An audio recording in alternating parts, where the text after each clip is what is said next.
dikenal sebagai Waliullah Kediri, terpilih tak lama setelah Nahdlatul Ulama NU resmi lahir tahun 1926, tak mau ketinggalan, kota Kediri pun segera membentuk kepengurusan NU di tingkat cabang. Dan secara aklamasi, Kiai Haji Ma'ruf Kedonglo, yang dikenal sebagai Waliullah Kediri, terpilih sebagai Rois Syuriah, sedangkan Kiai Haji Abdul Karim Lirboyo menjadi Ketua Tanfiziyah dan Kiai Haji Abu Bakar Bandar Kidul sebagai Khatib Syuriah NU Kota Kediri. Waktu itu, kota dan kabupaten menjadi satu. Usia beliau waktu itu sudah di atas 70 tahunan.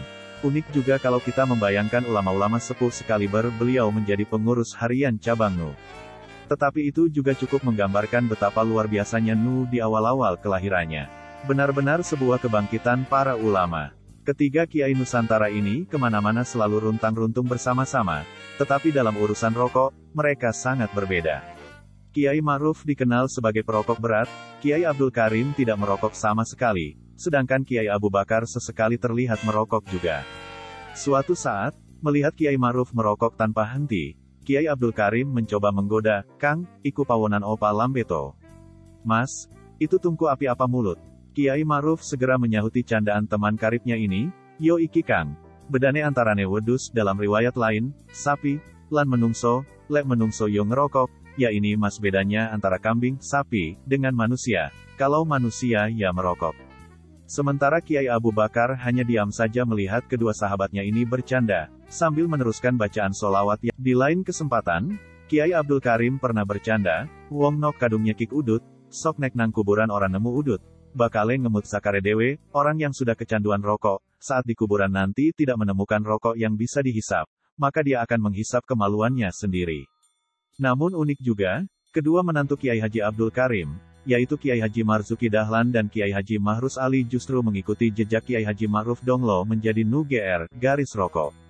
Kendati beliau berbeda dalam urusan rokok, tetapi mereka sepakat dalam hal minum kopi. Wallahu a'lam.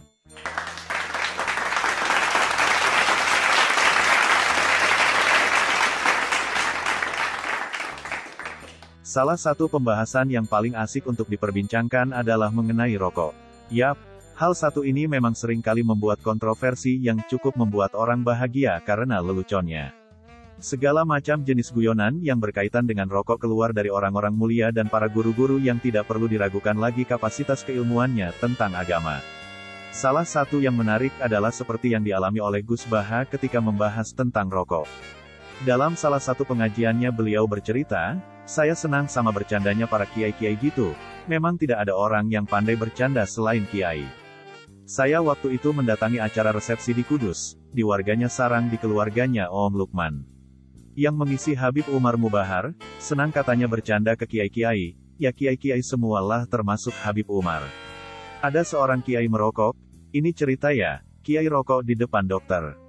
Kata dokter, 'Pak Kiai kalau merokok terus nanti mati gimana?' Kiai langsung menjawab, 'Gampang saya membawa korek.'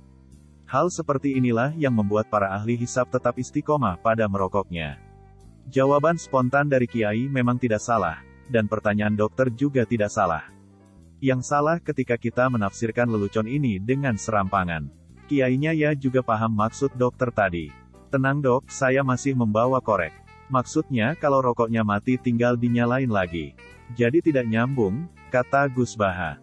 Gus Baha melanjutkan ceritanya, "Kalau guyonane, bercandaannya. Habib Umar, saya sering membaca bahayanya merokok, saya sering baca itu. Setelah tahu, saya berhenti membaca. Orang itu pikirannya setelah membaca bahayanya rokok, harusnya berhenti merokok. Saya sering baca buku atau apapun bahayanya rokok, setelah saya tahu saya berhenti membaca." Guyonan seperti inilah membuat umat senang dan bahagia, sehingga mereka mempunyai alasan untuk meninggalkan maksiat. Jadi saya punya banyak grup kiai-kiai yang suka bercanda, karena saya khawatir umat ini mencari kesenangan lewat jalur maksiat. Maka saya senang kalau ada kiai bercanda, umat ini punya kesenangan yang tidak maksiat, itu saja, kata Gus Baha.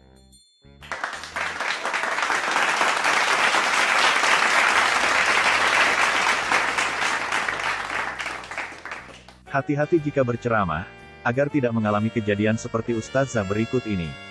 Semoga kita, keluarga tidak mengalaminya. Dalam sebuah ceramah seorang ustazah membagikan ilmunya. Ustazah berbicara di hadapan ibu-ibu majelis taklim. Daripada suami ibu-ibu terjerumus ke dalam dosa, lebih baik izinkan mereka untuk menikah lagi. Mungkin ini berat, tetapi pahala yang akan ibu dapatkan atas kerelaan ini sangatlah besar. Salah satu ibu-ibu jamaah mengacungkan jari ingin bertanya. Silahkan ibu, kata ustazah. Terima kasih, ustazah. Ibu itu memulai bicara. Hari ini hati saya jadi sangat senang sekali dan mulai tenang setelah mendengar apa yang barusan ustazah sampaikan. Emangnya kenapa ibu? Tanya ustazah. Begini ustazah, dari dulu saya bingung bagaimana caranya memberitahu ke ustazah. Syukurlah kalau emang apa yang saya sampaikan bisa bermanfaat buat ibu, sahut ustazah. Tapi setelah mendengar ceramah ustazah barusan, saya mulai bisa memberanikan diri untuk memberitahu ustazah. Bahwa, sebelumnya saya mohon maaf kalau sampai sekarang belum bisa memberitahu ustazah. Beritahu saya aja. Karena kebahagiaan ibu, insya Allah jadi kebahagiaan saya juga, sahut ustazah. Baiklah ustazah, bahwa sebenarnya dalam 2 tahun ini, saya sudah menjadi istri kedua dari suami ustazah, ungkap ibu itu dengan berani. Mendengar cerita ibu itu, ustazah seketika pingsan. Ternyata ustazah sendiri belum siap menerima kenyataan kalau hal itu menimpa dirinya. Tidak lama kemudian ustazah siuman, terus dikasih minum oleh madunya sambil diajak istighfar. Setelah istighfar dan tenang, akhirnya ustazah berkata kepada madunya, maafkan saya Adinda, ternyata hati ini tidak sekuat batu, tapi sekarang saya sudah faham dan harus ikhlas menerimanya. Sambil berpelukan, ustazah berkata, kita harus menjadi istri-istri yang solehah.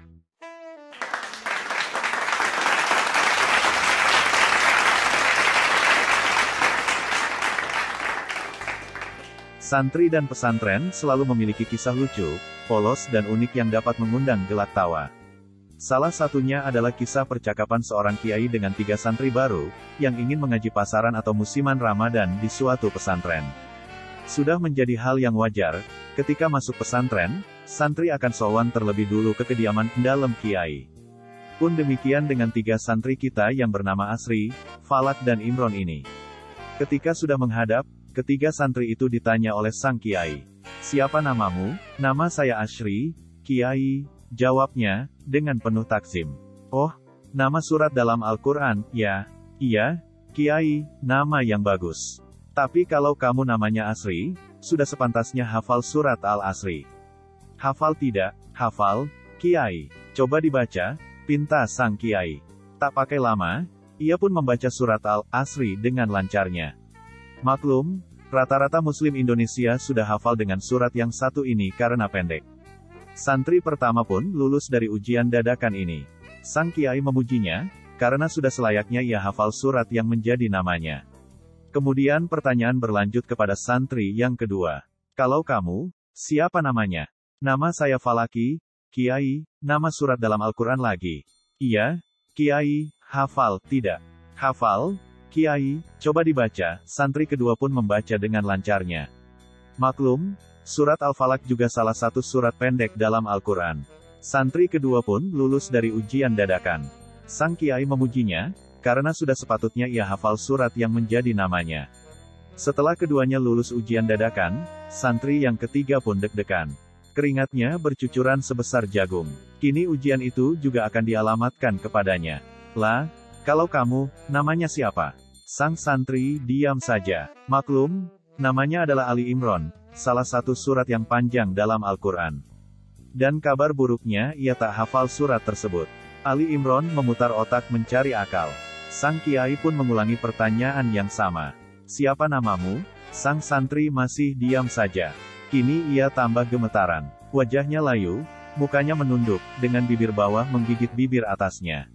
Namun, beberapa bentar kemudian, ketemulah akal yang dicari itu. Sepertinya ini adalah solusi di saat-saat seperti ini, batinnya. Mukanya sedikit cerah. Ia sudah bisa bernafas lega. Kini ia siap dengan pertanyaan yang sama dari sang kiai.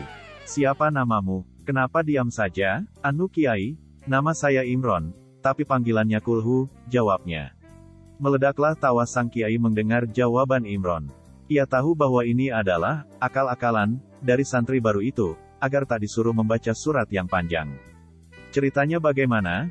Kok bisa dipanggil Kulhu? Kejar sang kiai. Anu, Pak Kiai, keluarga saya itu yang suka tahlilan.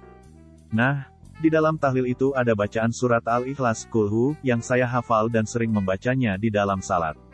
Saking seringnya membaca, teman-teman sampai memanggil saya Kulhu.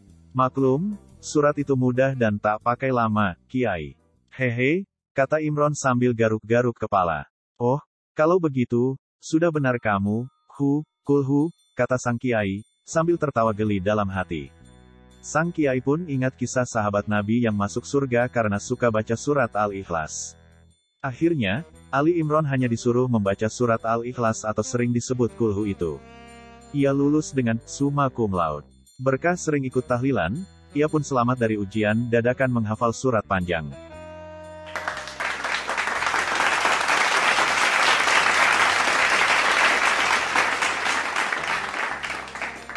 Kiai Haji Bahaudin Nur Salim yang akrab disapa Gus Baha dikenal luas sebagai kiai muda yang menguasai banyak bidang keilmuan, mulai tafsir, fiqh, usyul fiqh, tasawuf, dan lainnya. Hampir cabang ilmu keislaman salaf melekat dalam pribadi Gus Baha. Dalam berbagai kesempatan, Gus Baha juga menegaskan dirinya seorang alim yang mempunyai tanggung jawab besar untuk menyampaikan ilmunya kepada publik. Pujian atas kealiman Gus Baha bukan saja disematkan oleh sang guru besarnya, Kiai Haji Maimoen Zubair Sarang Rembang, tapi juga para ulama, pesantren, dan para ilmuwan di berbagai kampus di Indonesia. Seorang tafsir kenamaan Indonesia, Prof. Quraisy Shihab juga menasbihkan Gus Baha seorang kiai yang bukan saja paham tafsir, tapi juga detail-detail fiqh sekaligus. Dalam berbagai forum Batsul Masail, Gus Baha saat masih menjadi santri Sarang dikenal sebagai sosok anak muda alim yang argumen-argumennya sulit dipatahkan. Selain hafal atas teks yang digunakan dalil, Gus Baha juga bisa menguraikan dengan nalar yang cerdas dan jernih. Karena dikenal banyak orang sosok yang alim, suatu ketika Gus Baha berdebat dengan salah seorang santri yang dekat dengan beliau. Dalam debat kali ini, santri yang masih sangat jauh ilmunya dibandingkan Gus Baha ini malah memenangkan perdebatan.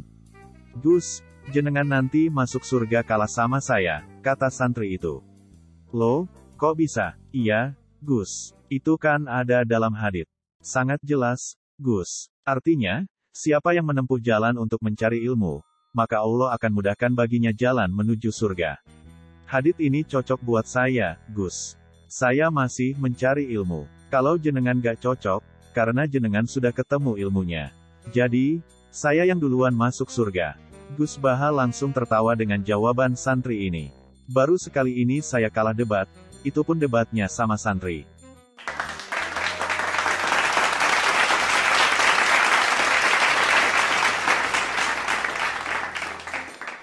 Suatu hari, ada seorang aktivis LSM dari Indonesia diundang Presiden Amerika Serikat Bill Clinton. Dia tidak bisa bahasa Inggris. Sadar akan kemampuan bahasa Inggrisnya yang lemah, ia mendatangi temannya yang mahir berbahasa Inggris. "Ajarin saya bahasa Inggris dong, saya mau bertemu Presiden Bill Clinton," ujarnya. Temannya yang memang sudah fasih berbahasa Inggris hanya menjawab, "Nggak usah repot-repot, ketemu Presiden Amerika cukup menguasai 2 kalimat. Saat kamu bertemu, tanya, 'How are you?' Dia akan menjawab, 'I'm fine.'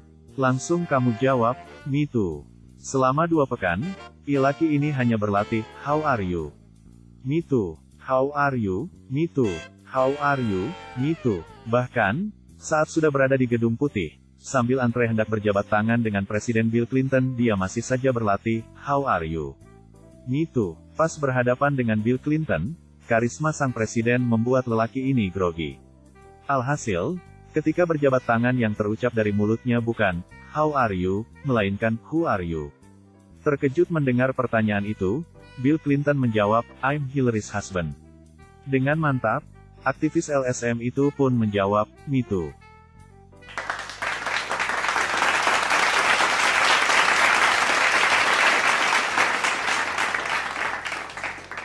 Waktu zaman kuliah dulu, saya pernah cari buku di perpustakaan.